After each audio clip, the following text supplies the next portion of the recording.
El problema de la vida, le dije a mi madre, es que no tiene un botón de rebobinado. No se puede retroceder.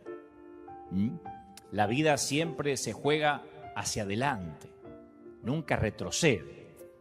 Una vez que se hace una movida, no hay retorno. Y cada día, cada segundo, conlleva su propia irrevocabilidad. Y digo siempre que el tiempo es nuestro único e indiscutible recurso, que no es renovable.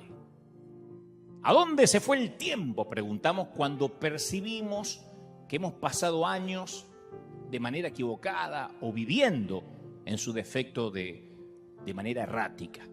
Y la respuesta, por supuesto, es que el tiempo se fue al mismo lugar que siempre se fue. Al final de cada día, una casilla más del calendario pasa de la columna del futuro a la columna del pasado, de posibilidad a historia. Y todos los momentos pueden recordarse, celebrarse o lamentarse, pero nunca se pueden recuperar. La vida es uno de esos juegos en los cuales uno solo puede avanzar. Y el significado de la vida es que un día la vida se va a terminar, como hablábamos el domingo pasado. Nunca descubriremos cómo debiéramos vivir la vida a menos que entendamos plenamente el significado del hecho de que algún día va a terminar. Hace un tiempo leí un artículo que llevaba un título que se me pegó, que decía: ¿concuerdan tus compromisos con tus convicciones? Porque las convicciones tienen que ver con nuestro propósito en la vida, ¿no? Con nuestro llamado original. Y los compromisos son acciones o decisiones hechas en el pasado que nos lleva o que nos ligan a una acción futura. Entonces estos compromisos determinan la forma de nuestra vida. Por ejemplo, graduarse en la secundaria, elegir una universidad, una carrera, casarse, cambiar de trabajo, todos implican compromisos que son dramáticos, son radicales. Y una ventaja de estos compromisos importantes es que resultan fáciles de reconocer. Pero no siempre pensamos en los costos ocultos de estas decisiones. A veces la gente compra una casa enorme que le exigirá trabajar toda la vida para poder terminar de pagarla. Capaz que ven los pies cuadrados de la compra, pero no pueden ver el costo de perder tiempo de calidad con su familia. Y para cuando terminen de pagar la casa, los hijos ya emigraron, volaron, se fueron y se quedan con un cascarón vacío para dos viejos solos que no se mueven de la salita frente al televisor y les sobra el resto de la casa. Pero la mayoría de los compromisos a los cuales nos vinculamos suelen ser rutinarios. Tal vez no son tan dramáticos como comprar una casa. Y los compromisos rutinarios pueden parecer triviales, pero no podemos tampoco subestimar el poder que tienen en nuestras vidas. Y no nos damos cuenta y dejamos que nos incluyan, por ejemplo, en una docena de grupos de WhatsApp y perdemos horas contestando mensajes a gente que no nos importa para que no piensen que somos maleducados, o nos llenamos de cosas que tenemos que hacer porque los demás nos dicen que tenemos que hacerlas. Nos llama nuestra madre y nos dicen: ¿te acordaste, no? Que hoy es el cumpleaños de tu sobrinito, el Caín Jaimito, ¿no? No te olvides de hacer un llamadito o un FaceTime cuando puedas. Existen sectas peligrosas que exigen menos tiempo de una persona que algunas madres. Pero bueno, uno se va llenando de esos compromisos, ¿no? Por eso cuando hacemos un balance de nuestras acciones cotidianas suele haber como una brecha entre lo que valoramos y el uso que le damos a nuestro tiempo. El apóstol Pablo le advierte a Timoteo justamente de esta tendencia. Le dice: ningún soldado que quiera agradar a su superior se enreda en cuestiones civiles. Pero uno se va enredando sin darse cuenta. Las adicciones, por ejemplo, también son un tipo de compromiso tácito, de compromiso implícito. Porque uno de los descubrimientos que más sorprenden a los adictos en recuperación es darse cuenta de la cantidad de tiempo que consumía su adicción, ya sea el sexo, las compras, el alcohol, las drogas, lo que sea. Estos hábitos nos van robando la vida, nos van drenando la vida. Y los compromisos reciben la mayor parte de nuestra atención, pero son los que nos van gastando la vida, insisto. Pero como son tantos, y como se presentan a diario, e individualmente se ven tan, no sé, tan nimios, tan pequeños, no percibimos la brecha que empieza a crecer entre lo que decimos que más nos importa y lo que en realidad estamos haciendo con nuestra vida. Es decir, la brecha, insisto, entre nuestras convicciones profundas y los miles de compromisos que nada tienen que ver con esas convicciones que decimos tener.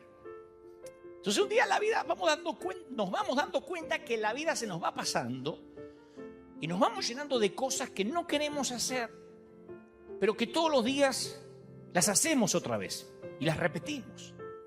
Son una suerte de malezas en el césped de la vida.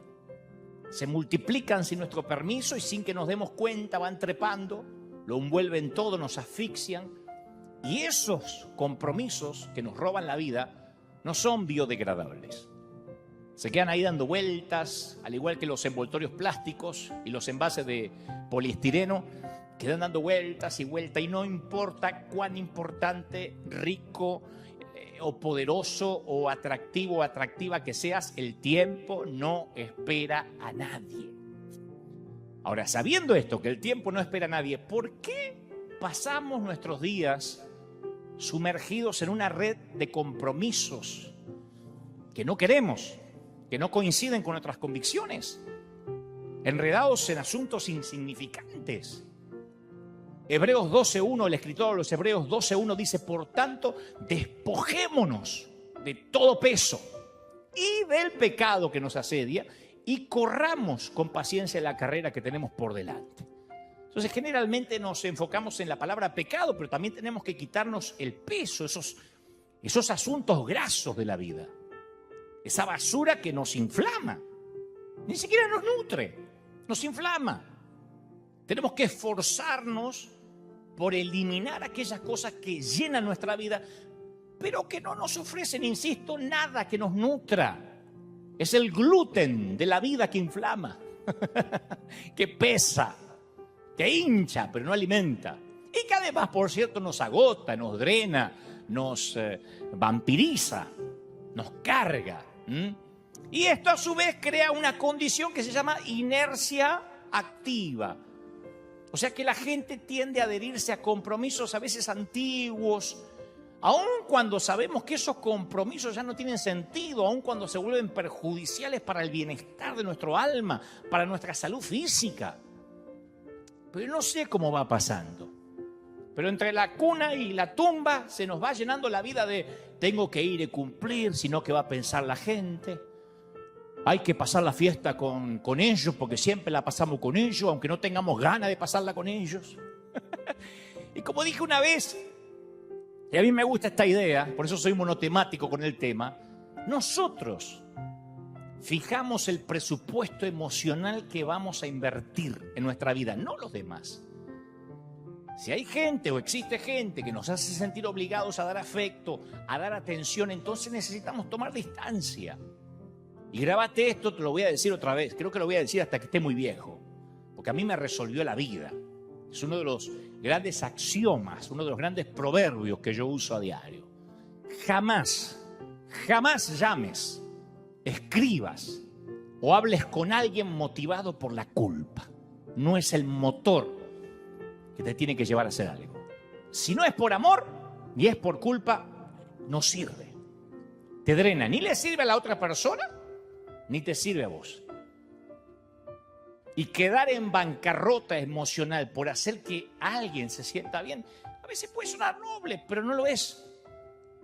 Entonces nuestra agenda de compromisos comienza a llenarse de cosas que hacemos por culpa, por lástima, o en el peor de los casos, por el qué dirán. Entonces tenemos que aprender a quitarnos ese sentimiento de endeudamiento eterno con los demás. Como dijo una vez, esa suerte de hipotecas almáticas, que nunca terminamos aparte de pagar. Siempre estamos debiendo algo para alguien. Y todo eso continúa hasta que nos topamos con una crisis. Y en ese momento que viene una crisis, un infortunio, ahí encontramos tiempo para cambiar. Ahí se nos ordenan los patitos. Un padre ocupado que nunca tiene tiempo para la familia, de pronto su hijo se mete en drogas y de repente ese papá ocupado encuentra el tiempo necesario buscando clínicas de tratamiento y centros de rehabilitación. Ahora sí tiene tiempo, tiene que hacerse de tiempo. Una pareja que estaba demasiado ocupada para dedicarse tiempo a sí mismo entre ellos, de repente encuentra cantidades enormes de tiempo para abogados y eternas horas en la corte cuando el matrimonio se deshace. Un adicto al trabajo, un compulsivo del desempeño, de repente dispone de 24 horas libres al día para cuestionarse o preguntarse el significado de la vida cuando en el diagnóstico del consultorio o del laboratorio médico viene la palabrita maligno. Y un día, por supuesto, nos enfrentaremos a la crisis suprema. Nuestra vida terrenal terminará y estaremos frente a Dios. La historia de Jesús sobre el rico insensato es la historia de un hombre que se encamina directo hacia una crisis como un marinero que está admirado de la solidez de su yate un par de metros antes de caer por las cataratas del Iguazú o las cataratas del Niágara. Si esperamos lo suficiente, la crisis va a venir. La crisis siempre viene. Por eso es mejor no esperar que vengan para replantearnos la vida que estamos viviendo. Entonces yo te hago una pregunta sincera. A esta altura ya te puedo hacer una pregunta sincera. ¿Alguna vez pensaste en dónde vas a pasar tus últimos días en esta tierra? ¿En qué lugar físico? Porque nadie sabe ni cómo va a morir, ni en dónde, pero si vamos a la estadística, lo más probable es que sea en la cama de un hospital. Así que es posible que tus horas finales las pases rodeado de aparatos, en una cama de hierro, conectado a un respirador. Y yo he estado varias veces en la línea de llegada de mucha gente. La llegada del final de la vida, ¿no? Y el patrón apenas varía. Así que primero voy a contarte lo que nunca pasa en esos momentos. Te voy a contar lo que nunca, bajo ningún concepto sucede. Nunca yo he escuchado a alguien decir: Dante, ¿me podrías traer el diploma de la universidad? Yo quisiera morir abrazado a mi diploma, ¿viste? Porque fui muy feliz con el doctorado. Y quiero morir sabiendo que soy doctor. Nadie me dijo nunca: ¿me podrías traer algo de mi dinero del banco en efectivo? Te doy la tarjeta y sácame todo lo que puedas.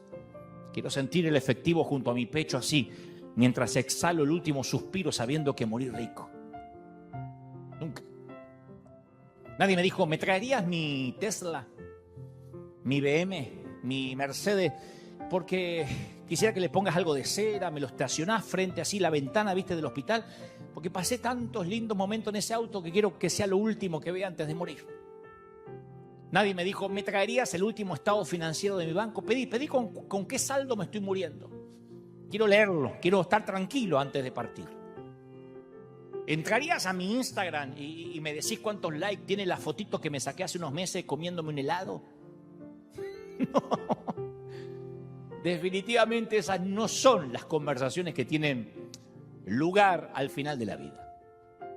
¿Vos querés saber de qué habla la gente?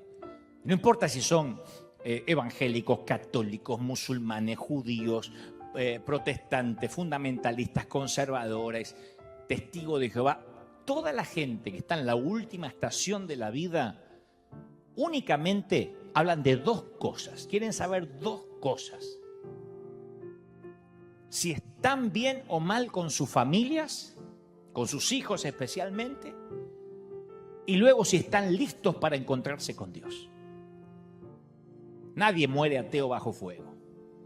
Casi nadie dice: ¿qué me importa que me coman los gusanos? Aún el más ateo te dice: ¿harías una oración? ¿Rezarías por mí por las dudas? Como que no saben qué hay del otro lado del sol. Pero todos quieren saber si están bien con su familia, con sus hijos, y después si están bien con Dios. Son las únicas conversaciones en la cama de un hospital. ¿Qué legado voy a dejar? Esa es la pregunta recurrente. Y yo te hago esa pregunta, quiero que nos hagamos esa pregunta. Cuando miramos o cuando miremos por el espejo retrovisor de nuestra vida, ¿vamos a ver un legado que nos deje una profunda satisfacción o vamos a ver un puñado de días caóticos, llenos de cosas que no le importaban a nadie? Entonces tenemos que simplificar nuestra vida lo más posible. Solo tenemos un intento en esta vida. Señores, no se permiten ensayos. Y tenemos que escoger una vida con propósito. Porque nuestra última escala, nos guste o no, nuestra última escala, posiblemente no importa dónde vivas, posiblemente tu última escala sea una cama de hierro, con un colchón muy finito, bajo un techo que no es el tuyo. Y cerca de otras camas similares en los cuales yacen extraños. A lo mejor, si tenés suerte, separados por un biombo, si no todos juntos. Y te doy mi palabra, que primero te preguntarás si estás bien con tu familia y si le dejaste un legado, ni siquiera una herencia, un legado a tus hijos. Y luego, una sola cosa te va a importar. Y la familia también va a pasar a segundo plano. Una sola cosa te va a importar porque a donde vas no puede ir tu familia. En esta ocasión. Querrás saber si estás a cuenta con Dios para irte a casa. Vos imaginate si en tu epitafio pusieran los años que perdiste con compromisos que no querías. Te quedarías asombrado. Yo de chiquito tenía una tía que tenía a su vez un hámster, ¿no? Que mi papá nunca me dejó tener porque decía que eso era tener una rata maestrada en casa. Pero el hámster subía una gran rueda y mientras corría la rueda se movía. Era todo lo que hacía. Yo pasaba las tardes en la casa de la tía y el hámster lo único que hacía era correr y correr en una rueda. El hámster promedio corre más de 14.000 kilómetros en esa rueda toda su vida y siempre está en la misma jaula. Y lo mismo sucede cuando aquello que llena nuestra vida no coincide con nuestras convicciones. Es una vida de carrera frenética que no llega a ningún destino. Mateo 6:33, mejor dicho, el Señor en Mateo 6:33 dijo: mas buscad primeramente el reino de Dios y su justicia, y todas estas cosas serán añadidas. Entonces el tema dominante son ¿qué? Las prioridades, otra vez. ¿Qué es lo más importante para nuestro corazón? Bueno, Jesús tiene una receta simple: poner las prioridades en orden. Y después dejar que las fichas caigan en su lugar. Y al hacer esto, todo lo demás llega de manera orgánica. Todas las demás cosas os serán añadidas. Pues si puede ser tan simple.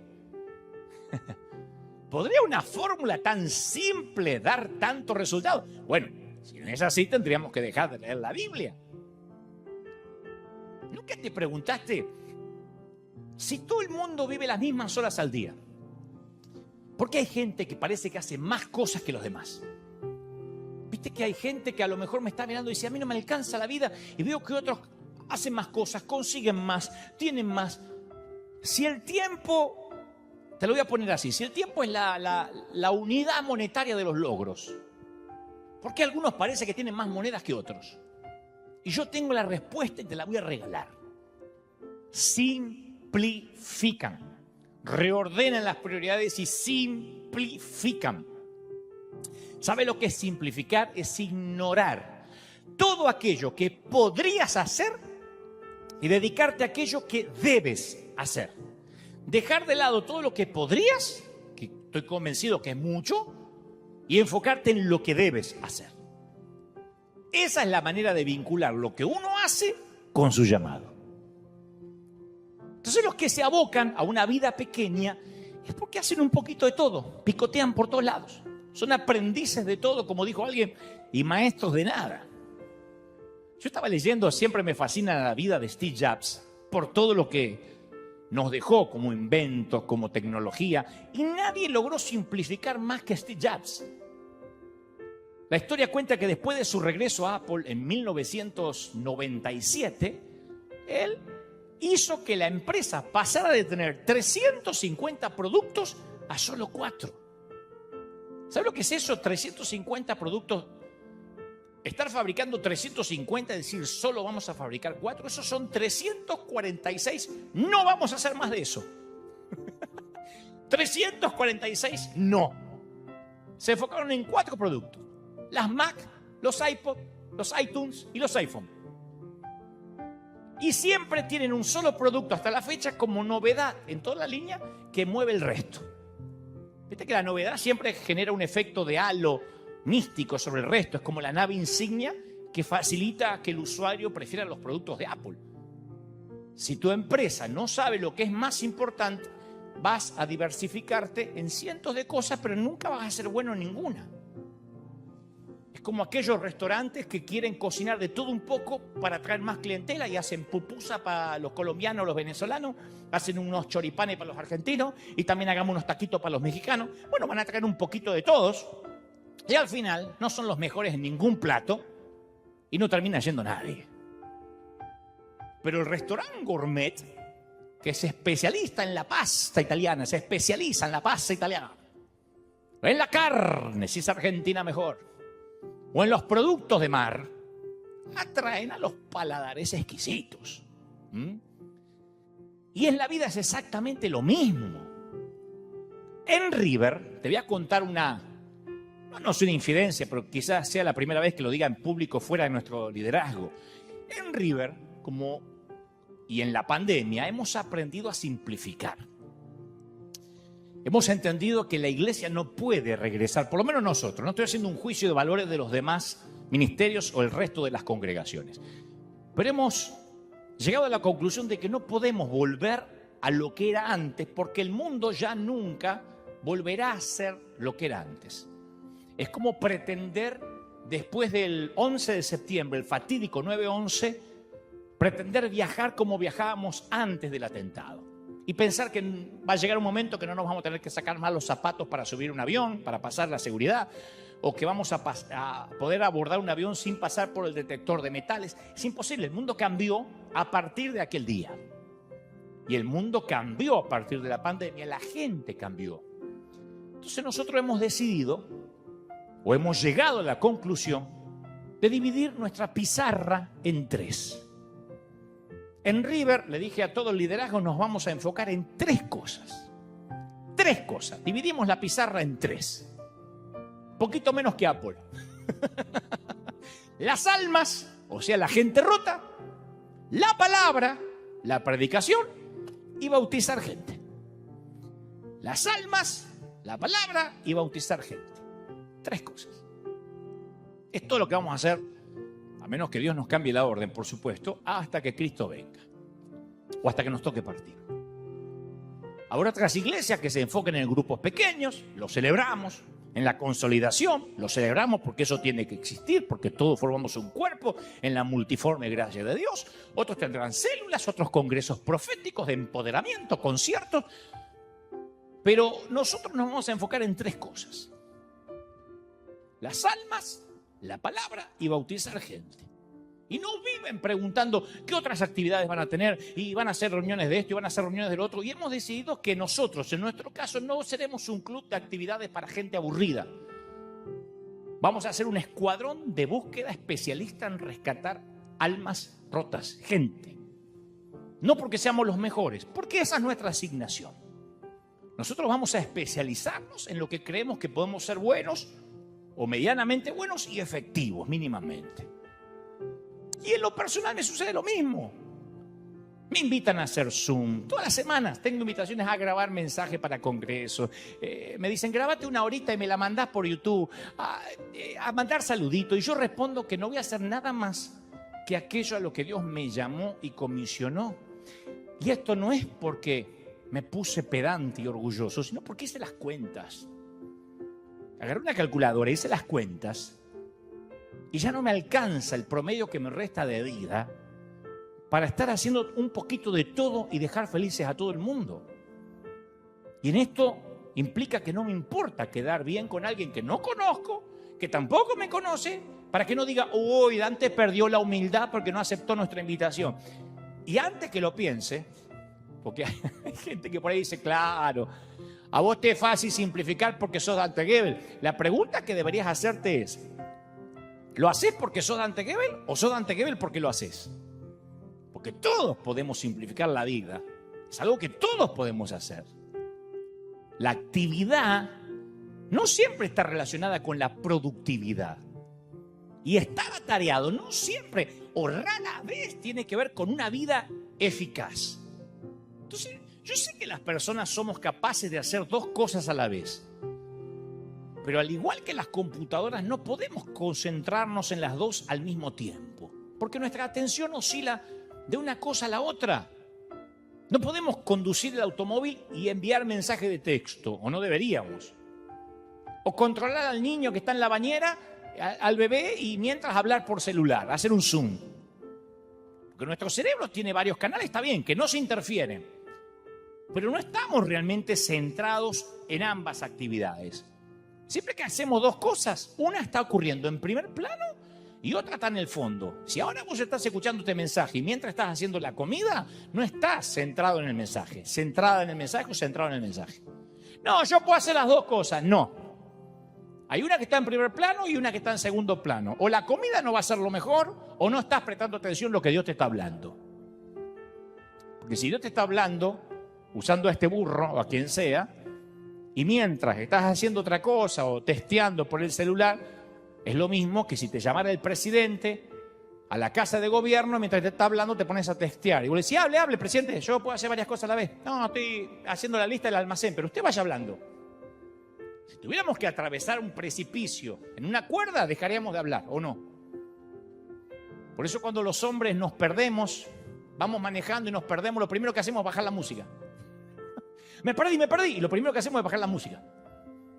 Porque no sé por qué, eso habría que buscar una explicación científica. Pero yo creo que si tuviéramos que explicar cómo aterrizar un avión, dejaríamos de caminar. Podemos hacer dos cosas a la vez, pero no somos eficaces en ambas. Todos queremos que el cirujano no se distraiga si nos opera. No nos gusta pensar que el cirujano, mientras nos está operando, está haciendo una ensalada de rúcula. O que el piloto de avión esté mandando textito a la novia despegando de la nave. No. Queremos que los castiguen severamente si hacen algo así. Entonces, ¿acaso no valoramos nuestra vida de la misma manera? ¿No es importante tu asignación en la vida para que requiera concentración? Esto te lo voy a decir una sola vez. El que tiene oídos que oiga, como dijo el Señor. Si tenés concentración, porque hay gente que dice, yo soy de concentrarme. Sí, pero no tenés prioridades. Tenés concentración, pero no tenés prioridades. Vas a tener mucha excelencia, pero nunca vas a avanzar. En cambio, si tenés prioridades, pero no lográs concentrarte, sabés lo que tenés que hacer, pero nunca vas a terminar. Entonces, ¿qué es lo que más importa en la vida? Bueno, si alguien puede darnos cátedra de qué es lo que importa en la vida, es el hijo de David, Salomón. Cuando uno se pregunta las cuestiones profundas de la vida, tiene que buscar, luego de leer todo lo que dijo Jesús, el segundo recurso es buscar lo que dijo Salomón. Salomón buscó ese algo con desenfreno y después registró sus hallazgos intelectuales o arqueológicos del alma en el libro de Eclesiastés. Eclesiastés, él escribe 12 capítulos de una lucha libre e intelectual acerca de lo que importa y lo que no importa en este mundo. Como que él te hace la tarea práctica, te escribe la tesis para que no tengas que andar sufriendo. Para de sufrir, la Salomón. Y las reflexiones de Salomón a veces parece que ofenden, pero son descarnadamente sinceras. Si vos querés escuchar a alguien que ya está de vuelta de todo, es Salomón. Así que te invito a que te sientes a los pies del hombre más sabio del mundo y escuches conmigo. Primero, en Eclesiastés, y como debe ser, Salomón menciona la salud física. Una buena salud te ofrece una mejor calidad de vida, sin duda. Si siempre tuviste buena salud, seguramente ya la estás dando por sentado. Pero habla con quienes no, quienes atravesaron el COVID durante esta temporada y te dirán lo que significa la salud. El aire, el respirar libremente, sin asistencia, sin estar entubado. En Eclesiastés 1, Salomón va al grano y dice, generación va, generación viene, pero la tierra siempre es la misma. Nadie se acuerda de los hombres primeros, como nadie se acordará de los últimos. No habrá memoria de ellos entre los que habrán de sucedernos. Entonces Salomón arriba a la siguiente conclusión. Dice, ya sea que disfrutes de una salud fantástica o tengas una salud frágil, el fin es el mismo para todos. Moriremos y el mundo va a seguir. Como mencionábamos hace 2 domingos en el mensaje El último tren a casa. Luego Salomón menciona la educación. Bueno, el tipo era reconocido por su sabiduría, por su dialéctica, por su intelecto. Nadie sabía más que él en el mundo del siglo X antes de Cristo. Entonces Salomón dice, me dediqué de lleno a explorar e investigar con sabiduría todo cuanto hace bajo el cielo. Me puse a reflexionar y aquí me tienen. Engrandecido, dice Salomón, con más sabiduría que todos mis antecesores de Jerusalén. Habiendo experimentado sabiduría y conocimiento, me he dedicado a la comprensión de la sabiduría. Pero aún esto es querer atrapar el viento. Usa la metáfora de la ridiculez de querer atrapar el viento y meterlo dentro de algo. Estudiar es querer atrapar el viento. Yo quise mostrarle esto a mi madre cuando iba al colegio para no estudiar más. Le dije, mirá mamá, el tipo más sabio del mundo dice que estudiar es como querer atrapar el viento. Y la vieja me corrió con la escoba y me dijo, vas a estudiar, qué bueno sos Salomón. Pero él no dijo que no eran malos, que era malo estudiar. Él dijo que no te va a traer satisfacción ni felicidad. O sea que el conocimiento como objetivo final tampoco vale la pena. La educación es un medio para un fin, no un fin en sí mismo, ¿no? Un título no te define en la vida. Así que él lo dice claramente, el título no sirve de nada. El doctorado no sirve de nada como fin, no te hace más feliz. Luego, el sabio también menciona el placer. Dice, y en cuanto a los placeres, ¿para qué sirven? Quise luego hacer la prueba de entregarme al vino, o sea que probó. Es un turismo por la borrachera. Y me traté de aferrar a la necedad. La pregunta es, ¿cuánto Malbec mendocino hace falta para llenar el vacío del alma? ¿Cuántos bebedores sociales de verdad están vacíos? Luego Salomón, enumerando esta suerte de vanidades, dice, empieza a hablar de los logros o el trabajo. Entonces los adictos al trabajo. Él menciona a los adictos al trabajo ya en ese tiempo, que tienen la misma enfermedad que los alcohólicos, solo que la droga es legal. Él dice, realicé grandes obras, me construí casas. Salomón dice, me planté viñedos, cultivé mis propios huertos y jardines y en ellos planté toda clase de árboles frutales. El tipo no construyó una casa, sino varias mansiones y suntuosas. Cada vez que me toca estar al lado de la cama de alguien que está por tomar su último tren, si es que tiene la providencia de estar consciente, yo suelo preguntarle cuáles son sus remordimientos. Pero no lo hago para mortificarlo, sino para aprender.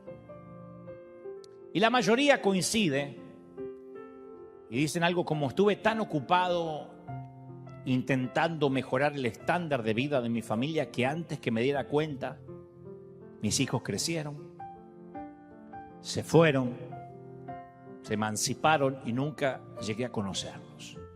Y ahora están demasiado ocupados para mí. Y pasa que algunos acontecimientos se presentan a veces acompañados con una alarma, con un sentido de urgencia. Un mensaje de texto que hay que responderlo ahora. Un nivel de colesterol que está muy alto y hay que bajarlo ya. Pero el llamado a amar casi nunca viene acompañado de urgencia. Siempre decimos que podemos procrastinar, dejarlo para después. Y a lo mejor te perdiste la oportunidad de sentarte en el piso con tu hijo para jugar a la lucha, mirar una película infantil o escuchar cómo le fue hoy en la escuela. Y vos decís, bueno, pero ya habrá tiempo para eso cuando todo se calme, ahora estoy tapado de deudas. Y a lo mejor ya pasó mucho tiempo desde que tuviste una conversación profunda con un muy buen amigo, de esos que podés ser vos sin fingir. Esos que podés abrirle el corazón. Y vos decís, sí, ahora que lo mencionás lo tengo que hacer un día de esto. En un día de esto nos tenemos que juntar a comer. Lo que pasa es que ahora estoy muy ocupado. ¿Le alimentaría el corazón a tus viejos padres? O a uno de los dos, si está vivo, que tomaras el tiempo de expresar el amor que le tenés? Sí, lo tengo que hacer.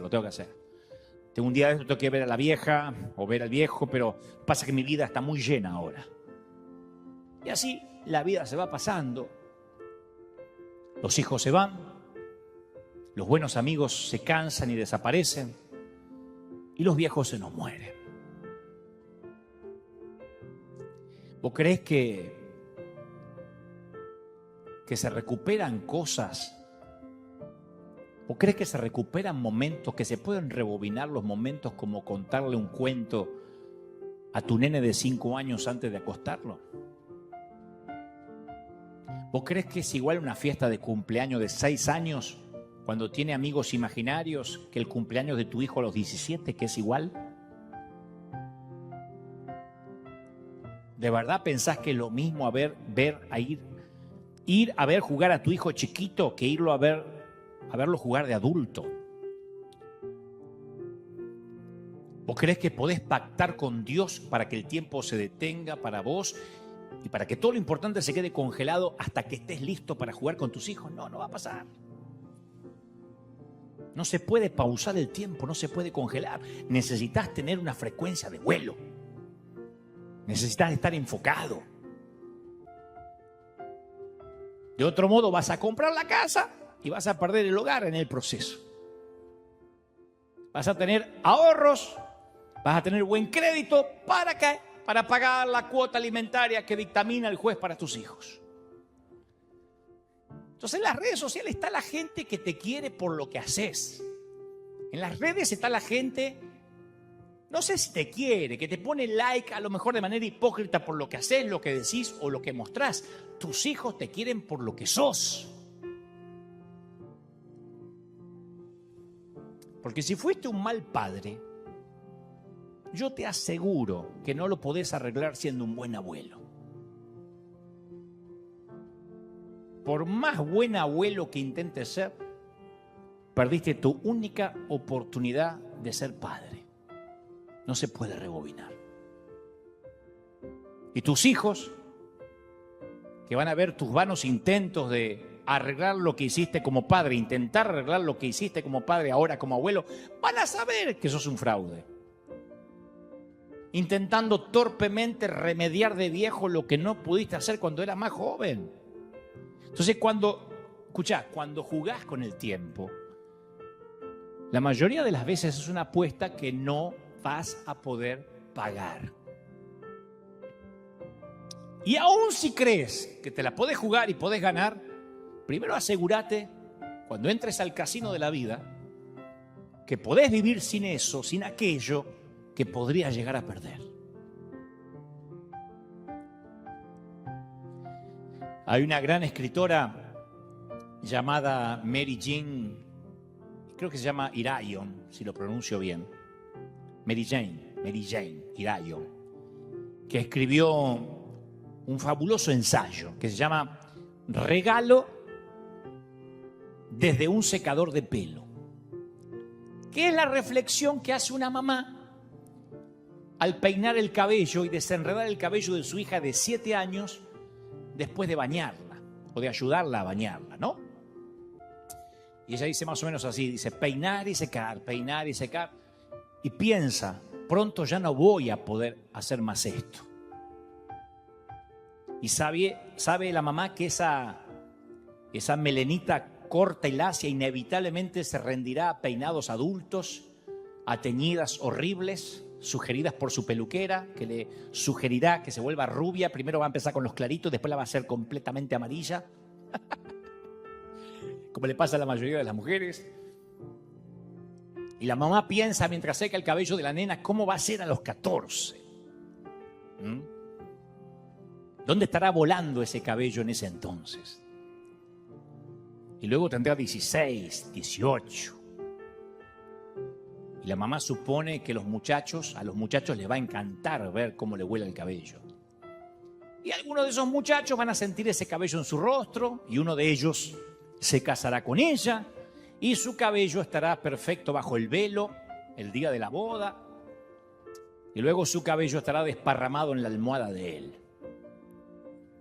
Y la mamá piensa, detesto esa idea. Y mientras que le seca el cabello a la niña piensa, ¿dónde estará ese muchacho en este momento? Que ahora también es un niño. Y si la va a amar. Y si la va a cuidar. La mamá termina concluyendo en que van a envejecer juntos. El cabello color castaño se va a volver canoso. La mamá ya no va a estar. Y luego también se irá la niña, porque esa es la vida. Y todas las lágrimas del mundo le anegan los ojitos por un segundo mientras apaga el secador de pelo a la vez que hunde su rostro en los cabellos tibios de la niña como si pudiera, no sé, congelar, sellar ese momento para que no lo afecte el tiempo, pero no puede. Señores, el tiempo no da treguas a nadie y como dije, no tiene botón de rebobinado. Podemos ver los videitos de nuestros hijos cuando eran chiquitos, recordar, reírnos, 1000 veces, pero no los va a traer de regreso. Por eso sigamos con Salomón. Salomón sigue buscando el significado de la vida y obvio que también menciona la riqueza, ¿no? Porque era un hombre rico, era un hombre magnate.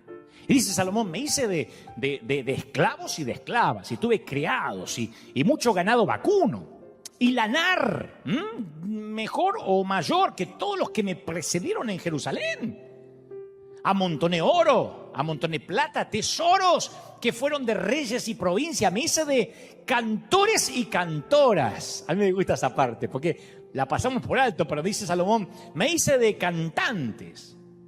Viste que muchos de nosotros puede ahorrar a veces mucho tiempo para poder ir a un concierto. Salomón fue y se compró la banda.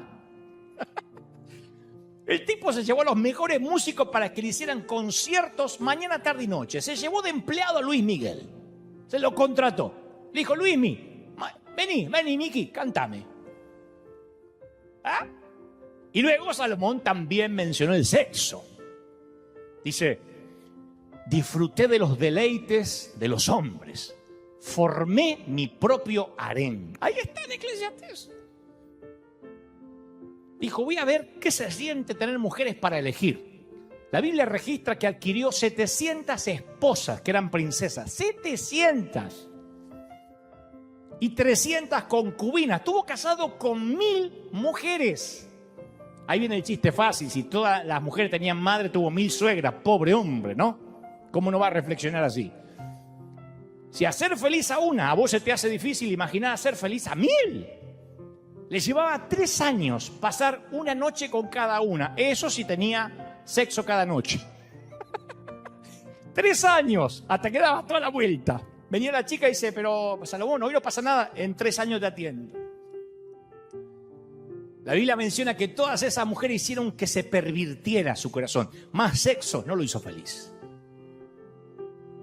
Y el sabio agrega, me engrandecí en gran manera. Más que todos los que me precedieron en Jerusalén. Claro, para los estándares del mundo el tipo lo tenía todo. Era un rockstar. Era el Tony Stark de la época. Simpático, playboy, filántropo, multimillonario, atractivo, casi un argentino. Nada, broma. Y dice Salomón, no le agregué a mis ojos ningún deseo, ni a mi corazón le privé ¿cómo es que dice? Le privé de placer alguno, sino que disfruté todos mis afanes. Y solo supe que eran vanidad, afanes. Consideré todas las obras y el trabajo de mis manos y todo era absurdo. Vanidad, correr tras el viento, ningún provecho saqué de esta vida, lo dijo el hombre más sabio. Y querida, Salomón jugó según las reglas. Y el final de su experimento hedonista fue un fracaso. Y en mi opinión, mi humilde opinión, yo creo que la Biblia registra esta odisea, insisto, hedonista de Salomón para evitar malgastar nuestras vidas como él lo hizo. Por eso Salomón escribe sabiamente en Eclesiastés 12 estas profundas palabras con una lucidez increíble y también con cierta pizca de ironía.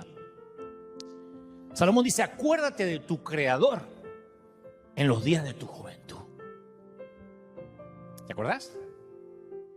Antes que lleguen los días, ¿qué? Malos. Y vengan los años en que digas, no encuentro en ellos contentamiento o placer alguno.